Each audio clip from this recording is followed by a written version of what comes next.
The breach in Sector 7. Commander Diana Walsh stood at the observation deck of the Helios Research Complex, her weathered fingers tracing the outline of mountains against the Arctic sunset. 20 years of military service hadn't prepared her for what the facility's sensors had detected 3 days ago. The signal defied every known law of physics, emanating from somewhere beneath the permafrost, pulsing with a rhythm that matched no earthly pattern. "Commander, you need to see this." Dr. Oliver Young's voice crackled through her earpiece, tension evident in his usually calm demeanor. Diana turned away from the window, her boots echoing against metal floors, as she strode toward the facility's core. The research wing was a maze of corridors bathed in sterile white light, each turn identical to the last, but she'd memorized every inch of this place since taking command 6 months ago. The main laboratory was alive with activity when she arrived. Technicians hunched over displays, their faces illuminated by the blue glow of holographic projections. Oliver stood in the center, his silver-streaked hair disheveled, dark circles under his eyes betraying sleepless nights spent analyzing data. "The signal's changing," he said without preamble, gesturing to the main display. "It's not just random noise anymore. There's a pattern emerging, and it's—" He paused, swallowing hard. "It's responding to our attempts to study it." Diana leaned closer to the display, watching as waves of energy pulsed across the screen in hypnotic sequences. "Show me the comparison." Oliver pulled up 2 datasets side by side. This was the original signal pattern from 3 days ago. "And this," he pointed to the second display, "is what we are receiving now." The complexity has increased exponentially, almost as if it's evolving. Before Diana could respond, alarms blared through the facility.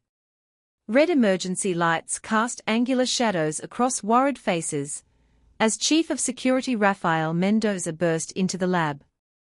"Commander, we've got multiple breaches in Sector 7. The energy readings are off the charts, and we are losing contact with security teams on the lower levels." Diana's training kicked in instantly. "Initiate containment protocols. I want all non-essential personnel evacuated to the surface bunkers. Oliver, grab everything you need. We need to understand what we are dealing with." The facility transformed into organized chaos as evacuation procedures began. Diana led her team toward Sector 7, each step taking them deeper underground. The air grew thicker, charged with static electricity that made hair stand on end and equipment malfunction. They found the first anomaly 3 levels down. It hung in the air like a tear in reality itself, edges shimmering with impossible colors that hurt to look at directly. Through its center, they caught glimpses of something that couldn't exist: landscapes that defied Euclidean geometry, structures that seemed to fold in on themselves endlessly. "My God," Oliver whispered, his instruments whirring frantically as they tried to process what they were seeing. "It's not just a signal. It's a door, and something's trying to come through." The breach pulsed, expanding slightly with each beat. Behind it, shadows moved with purpose, suggesting intelligence and intent. Diana ordered her security team to establish a perimeter, but their weapons seemed laughably inadequate against whatever waited on the other side of that impossible doorway. "Can we close it?" Diana asked, her voice steady despite the growing dread in her chest. Oliver shook his head, fingers flying across his tablet. "The energy signature is unlike anything we've ever encountered.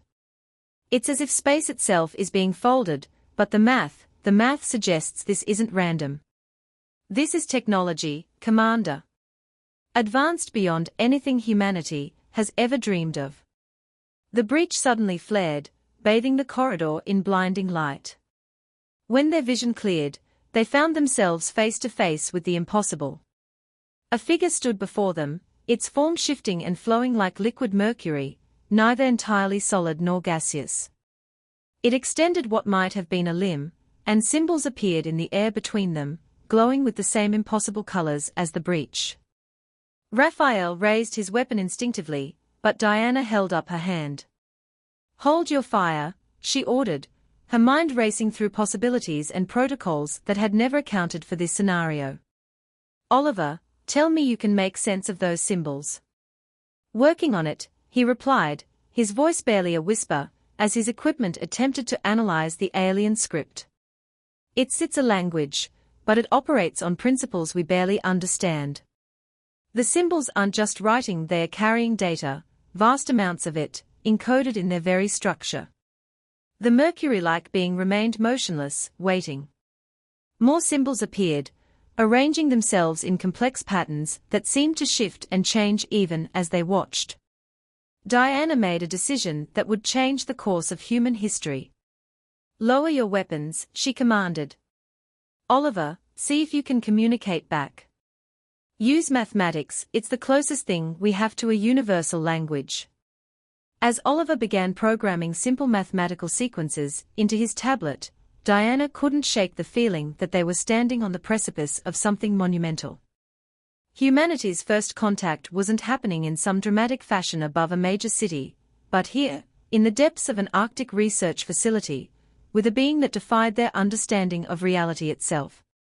The entity's response to their mathematical greeting came not in numbers, but in a cascade of images that filled their minds: stars being born and dying, civilizations rising and falling across countless worlds, and through it all, a sense of urgent purpose that transcended language barriers.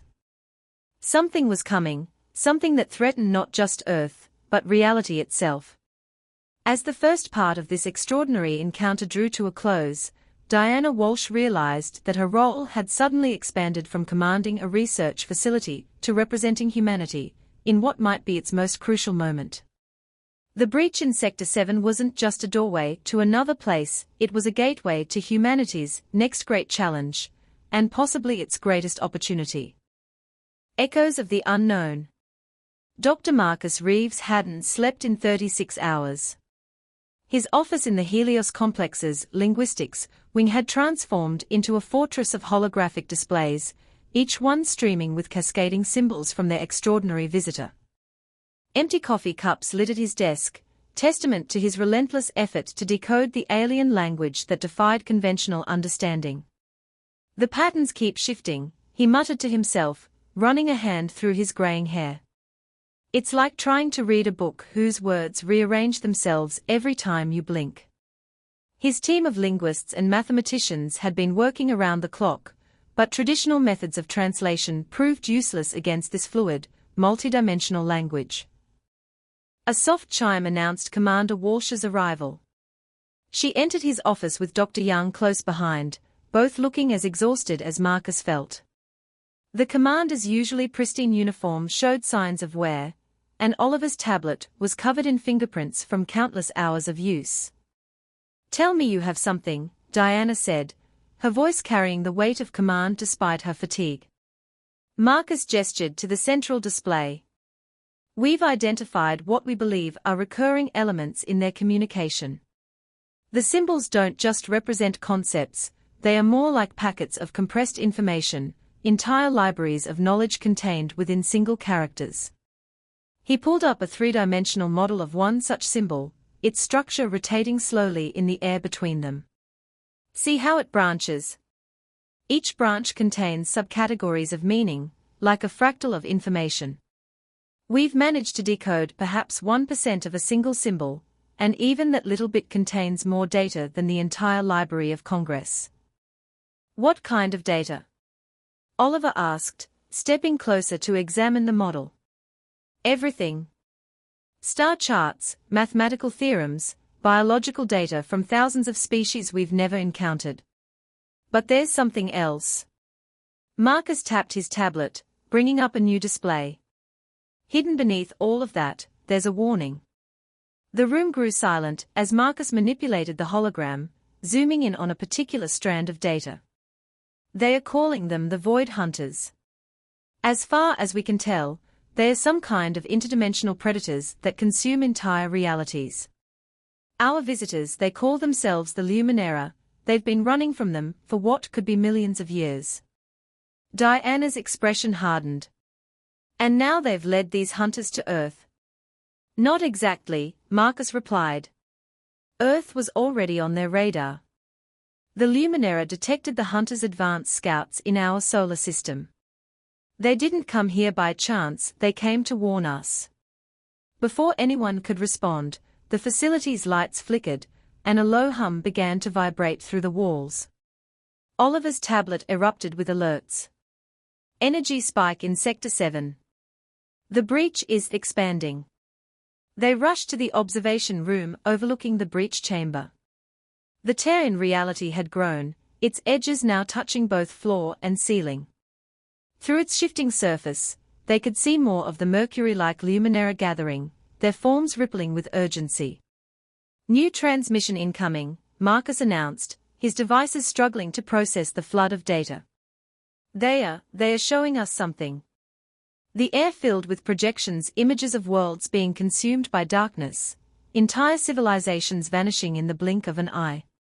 The Void Hunters appeared as patches of absolute nothingness, holes in reality that devoured everything they touched. The visions were so vivid that everyone in the room could feel the terror of countless species as they faced extinction. "There's more," Marcus said, his voice shaking. "The Hunters aren't just destroying worlds, they are using the consumed energy to punch holes between dimensions. Each reality they devour makes them stronger, lets them reach further across the multiverse." Diana watched the projections with growing concern. "How long do we have?" "Based on these calculations." Oliver's face paled as he ran the numbers. "Days, maybe weeks at most. They are already in our solar system, studying our defenses, learning our weaknesses." The Luminera's next transmission came not in symbols, but in pure motion, a wave of determination and hope that washed over everyone present. More images followed, glimpses of technology beyond human understanding, defensive systems that could theoretically hold back the Hunters. "They want to help us," Marcus realized, scanning through the incoming data. "But there's a catch. Their technology, it's not compatible with our level of development. We'd need to make a quantum leap in our understanding of physics, engineering, everything. We'd need to evolve decades of scientific progress in a matter of days." Diana straightened her uniform, her decision already made. "Then that's exactly what we'll do. Oliver, I want every scientist in the facility working on this. Marcus, keep decoding their transmissions, focus on anything related to defensive technology. I'll contact the Joint Chiefs, but until they respond, we proceed as if we are on our own." As the room erupted into activity, Marcus noticed something in the data stream that made his blood run cold. The Luminera weren't just sharing technology, they were sharing their history, including their failures. Hundreds of worlds had tried to fight the Hunters before. None had succeeded. But there was something different about Earth, about humans. The Luminera saw potential in humanity that they hadn't seen in other species. In the vast library of information they'd shared, there was a recurring theme: humanity's greatest strength wasn't its technology, or its military might, but its ability to innovate, to find solutions where none seemed possible. As Marcus dove back into his work, he couldn't shake the feeling that they were about to attempt something unprecedented, not just in human history, but in the history of multiple universes. The question wasn't whether humanity would fight back against the Void Hunters, but whether they could do what no other species had managed: find a way to win. The quantum collapse. The first attack came without warning. One moment, the research teams were working frantically in their labs, and the next, reality itself seemed to shudder. Through the facility's reinforced windows, they watched as a patch of darkness appeared in the Arctic sky, like a hole torn in the fabric of the universe. Lieutenant Samir Hassan, newly arrived from NATO's Quantum Defense Division, was the first to notice something odd about the darkness. "It's not just absorbing light," she announced, her instruments giving impossible readings. "It's absorbing probability itself." The Void Hunters had arrived. In the chaos that followed, Commander Walsh's voice cut through the facility's communication channels with steel-edged clarity. "All personnel, implement Protocol Omega. This is not a drill. I repeat, this is not a drill. The Helios complex transformed. Walls shifted, floors rearranged themselves, and what had appeared to be a simple research facility revealed its true nature, Earth's first line of defense against interdimensional threats. The Luminera's warnings had not fallen on deaf ears, and humanity had spent the precious days they'd been given preparing. Dr. Young stood at his console, coordinating with teams across the globe. The quantum shields they'd developed using the Luminera's technology were their only hope of survival. Shield generators online, he reported, fingers dancing across holographic controls. But the power requirements are off the charts. We can't maintain this level of defense for long. The darkness above the facility probed at their defenses, testing for weaknesses. Where it touched the quantum shields, reality itself seemed to warp and bend. Through the observation windows, they could see the snow outside aging thousands of years in seconds, then reversing to fall upward into storm clouds that twisted into impossible shapes. Multiple contacts, Raphael reported from security, his voice tense. They are not just attacking here. We are getting reports from Shanghai, Lagos, Sydney. It's a coordinated assault. Commander Walsh strode through the facility's command center, her presence rallying the frightened but determined staff. The Luminera warned us this would happen. But they also gave us something no other species had time to prepare. Dr. Reeves burst into the command center, his tablet displaying new translations. Commander, I've decoded more of their messages. The hunters, they are not just destroying realities, they are harvesting them. Each universe they consume adds to their collective intelligence. They are learning, adapting. A violent tremor shook the facility, causing equipment to spark and alarms to blare. Through the quantum barriers, they could see them now, the Void Hunters in their true form. Through the void. Colonel James Harrison stood at the heart of the Helios complex's quantum core, watching as teams of engineers transformed theoretical physics into reality. The massive chamber hummed with energy as they prepared to execute humanity's boldest gambit yet. The modified quantum shields had bought them precious time, but time alone wouldn't be enough to save Earth. Power systems at maximum capacity, Lieutenant Hassan reported, her hands steady on the controls despite the exhaustion evident in her eyes. The quantum randomization field is stable, but we are detecting unusual patterns in the dimensional barriers. The Void Hunters had been kept at bay for 48 hours, their usual tactics disrupted by humanity's unpredictable defense systems. But they were learning, adapting, probing for weaknesses with an intelligence that had consumed countless civilizations. Dr. Young's team is ready, Commander Walsh announced, entering the core chamber. Her uniform was wrinkled from days without rest, but her voice remained unwavering. The Luminera have confirmed our calculations. What we are attempting, it's never been done before. James nodded grimly. That's exactly why it might work. He turned to the assembled team, each member chosen for their unique combination of skills and sheer determination. We all know the mission. The modified shields have shown us that the hunters can be confused by unpredictability. Now we are taking that concept to its logical extreme. The plan was audacious. While the quantum shields had introduced random variables into their defensive systems, James and his team would take the fight directly to the hunters. They would use the Luminera's technology, combined with human innovation, to do something even their alien allies thought impossible. They would enter the void between dimensions. Dr. Reeves rushed into the chamber, his tablet displaying the latest translations. The Luminera are warning us that the void is unstable. Reality itself breaks down there. No organic matter has ever survived exposure. That's why we are not going inorganic, James replied, gesturing to the suits lined up against the chamber wall. Each one was a masterpiece of hybrid technology, combining the Luminera's quantum engineering with humanity's knack for practical solutions. These suits will convert our molecular structure into something the void can't consume, because it can't predict what will be from one moment to the next. The team suited up as Oliver's voice came through the comm system. The quantum core is charged. We've mapped a path through the void to what we believe is the Hunter's primary nexus.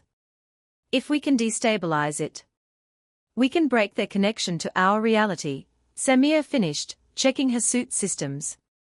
But we'll only have one shot at this. The energy requirements are astronomical. Commander Walsh addressed the team one final time. You all volunteered for this mission knowing it might be one way. What you're about to attempt goes beyond heroism. You're risking not just your lives, but your very existence in reality itself. James looked at his team, 6 of Earth's finest, each chosen for their courage and adaptability. Lieutenant Hassan, whose understanding of quantum mechanics had helped make their suits possible. Dr. Patricia Rodriguez, whose work in theoretical physics had identified the Hunter's dimensional anchor points. Major David Chen, whose military expertise would be crucial for what they might find in the void. The chamber's massive doors began to close as final preparations were made. Through the facility's reinforced windows, they could see the Hunters still circling, their presence distorting the Arctic sky into impossible geometries. The quantum shields flickered with random patterns, barely holding back the entropy that threatened to consume their world. Beginning quantum conversion, Oliver announced, his voice tense with concentration. Remember, once you're in the void, conventional physics won't apply. Your suits will keep you relatively stable, but everything you think you know about reality will be wrong. The air in the chamber began to shimmer as the quantum core powered up. James felt the first tingles of transformation as his suit systems engaged, converting his molecular structure into something that could survive in a place where existence itself was negotiable. Breach point identified, Samir reported, her voice already taking on an otherworldly quality as the conversion process continued. The Luminera's calculations suggest we'll have approximately 20 minutes before our suit's power cells are depleted. 20 minutes to save reality, James mused, watching as his hand became translucent, then shifted through colors that had no names in human language. No pressure. The quantum core reached full power, and reality began to tear open before them, not the chaotic rifts created by the Hunters, but a controlled breach into the space between spaces. Through it, they could see nothing. Not darkness, not emptiness, but the absolute absence of everything that made reality comprehensible. Remember, Commander Walsh's voice came through their comms one last time, your suit's randomization fields are the only things keeping you intact. The moment they fail, we cease to exist, James finished. Understood. He turned to his team, their forms now barely recognizable as human through the quantum distortion. Ready? They nodded, each movement leaving trails of probability in the air. The void beckoned, a null space that no living being was meant to enter. But humanity had never been good at accepting limitations, at taking impossible for an answer. Beginning final countdown, Oliver announced. Breach stabilization at maximum. Whatever you're going to do in there, make it count. The team stepped forward as one, their transformed bodies hovering on the edge of reality itself. Through their quantum-enhanced senses, they could feel the Hunters above them, feel their ancient hunger, and their growing confusion at humanity's resistance. For Earth, James said simply, and they stepped into the void, leaving behind everything they knew, everything that made sense, everything that reality had taught them was true. They were no longer fully human, no longer fully real, but they carried with them humanity's greatest weapons: hope, determination, and the absolute refusal to accept defeat. Behind them, the breach sealed, leaving the quantum core chamber empty save for the hum of machinery and the prayers of those left behind. Commander Walsh watched the monitoring screens, knowing that the fate of not just Earth, but countless realities now rested in the hands of 6 individuals who had volunteered to venture where nothing living was ever meant to go. Symphony of stars. Nothing in human experience could have prepared them for the void. As Colonel Harrison's team moved through the space between realities, their quantum-converted forms flickered between states of existence. Here, in this place beyond space and time, even thought itself became uncertain. Status report, James commanded, his voice carrying through their quantum-linked communications despite the absence of air or sound. Each word created ripples in the non-reality around them, like stones dropped into a pool of possibility. Suit integrity at 70%, Lieutenant Hassan responded, her form shifting through countless variations of itself. The randomization field is holding, but power consumption is higher than predicted.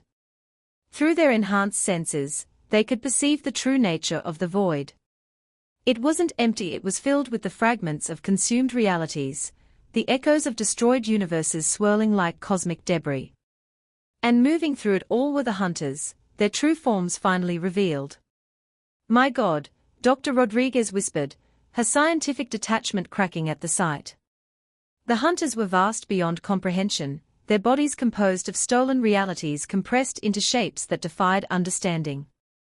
Each one contained the knowledge and power of thousands of consumed civilizations. But they had not noticed the human intruders yet. The team's quantum suits, constantly shifting between states of existence, made them nearly invisible in this chaos of broken realities. They moved closer to what their instruments identified as the nexus, the point where the hunters anchored themselves to the realities they consumed. Commander Walsh, are you receiving this? Major Chen transmitted back to Earth, his suit's sensors recording everything they witnessed. Through static and dimensional interference, Diana's voice reached them. Barely. Oliver's team is working to maintain the connection, but the quantum shields are under heavy assault. Whatever you're going to do it fast. The Nexus loomed before them, a structure that existed in all dimensions simultaneously. It pulsed with stolen energy, each beat sending waves of entropy cascading through the void. This was where the hunters coordinated their attacks, where they chose which realities to devour next.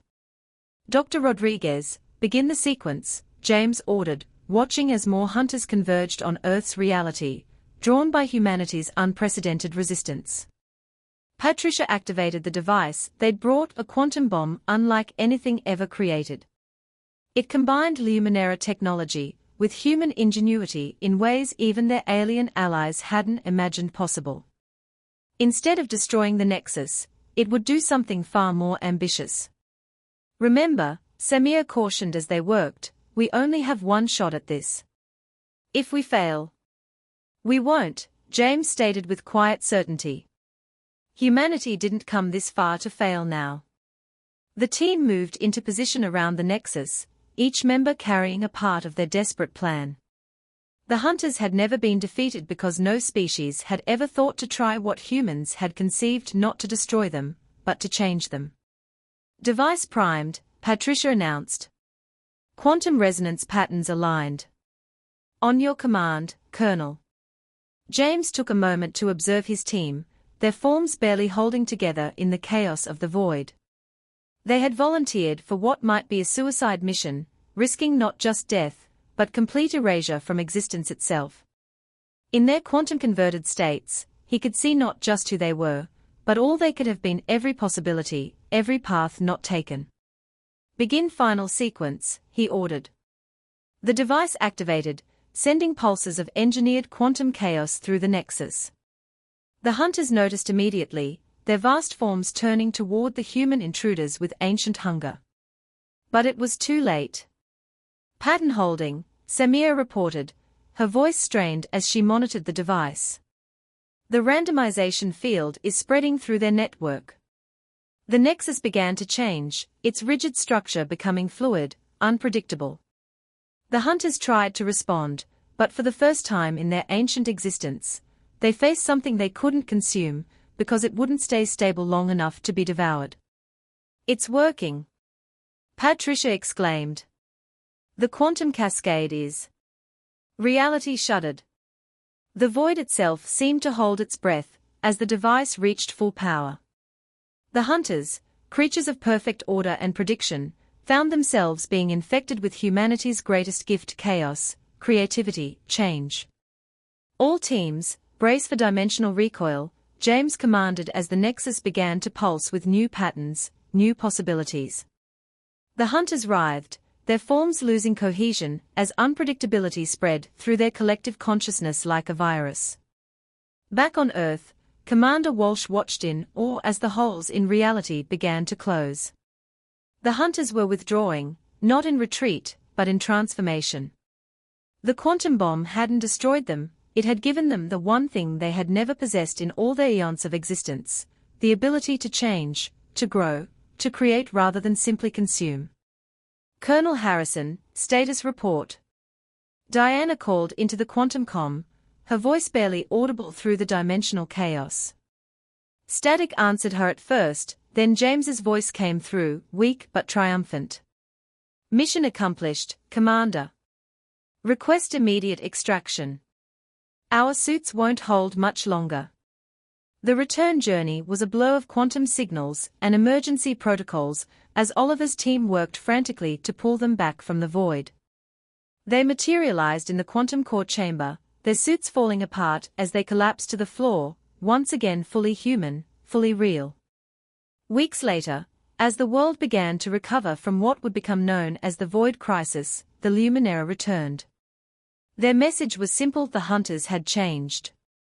The quantum bomb had given them something they had never known they needed, the human capacity for adaptation, for finding new ways forward instead of simply consuming what already existed. In the observation deck of the Helios complex, Commander Walsh stood with Colonel Harrison, watching the aurora borealis dance across the Arctic sky. But now they could see something else in those lights, patterns that spoke of new possibilities, of bridges being built between realities instead of walls. "They are out there," James said quietly, "learning how to create instead of destroy.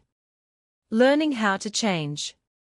Diana nodded, a slight smile touching her lips.